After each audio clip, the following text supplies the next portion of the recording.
Just this morning, I was talking to a colleague, and we were talking about the fact that SPB may be dying. At that time, we didn't know the news yet; the confirmation wasn't there yet. So this colleague asked me, "Do you feel sad about it?" And I thought for a second, because it's not. Of course, I feel sad that a person is passing away, but when you take about the initials SPB, they stand for, at least for someone like me who didn't know him personally, and for many of us, they stand for a voice on the radio or a sound on the screen, and that SPB isn't dead. He will never die, and as long as there is technology that preserves that great voice, he's immortal.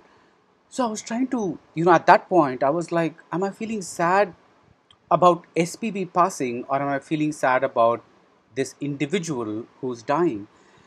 I'm still not able to put my thoughts together because, I feel that in one respect, when somebody dies at an advanced age, and when somebody like SPB frankly dies, you just have to be grateful. I think that's the first thing that comes to me. More than sadness, it's gratitude that such a person existed, that such a person was blessed with his voice. I don't know whether blessed is the word because, if you believe in God, I guess you'll say blessed, otherwise, was gifted with his voice or whatever you want to call it.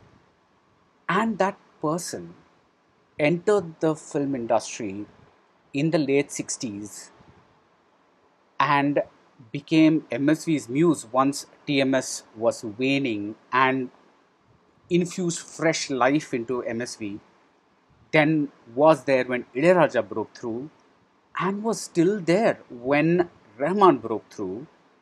And it's like this guy.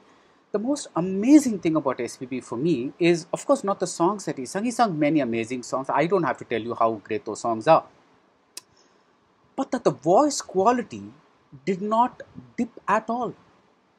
It's like if you can make out two phases in SVB's voices, it's probably just the fact that during the Ayram Nilaveva phase, when he was singing, he sounded like a young boy, like a teenager or a 20 something.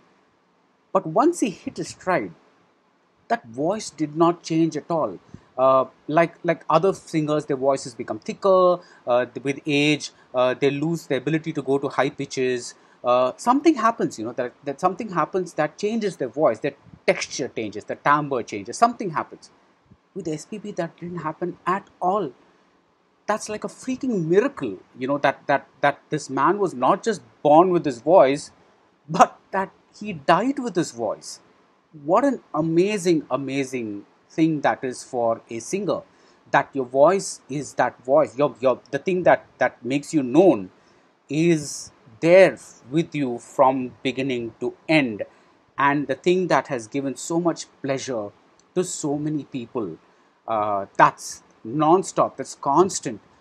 I'm trying to think right now if there are other singers in India with the same constancy of voice from start to finish, and right now I'm not able to think of any. So I just want to say that we will be doing an Ask BR because really this is too big a topic, too emotional a topic to be restricted to just a farewell message. But goodbye, sir, and thank you for the music. And it's just incredible that sometimes you feel that you were there at the right time. I feel I was there at the right time for SPB because I was born in the 1970s, so I've listened to the SPB MSV era. I've grown up with the SPB Ilayaraja era, and I later eased into the SPB Rahman era, and ongoing.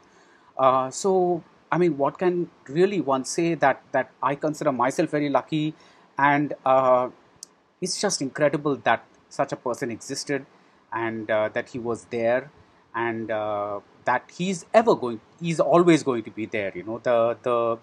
He's never going to die as a voice, as he died as a person, but SPB as SPB we know is immortal, and for that we just have to be not sad but immensely grateful.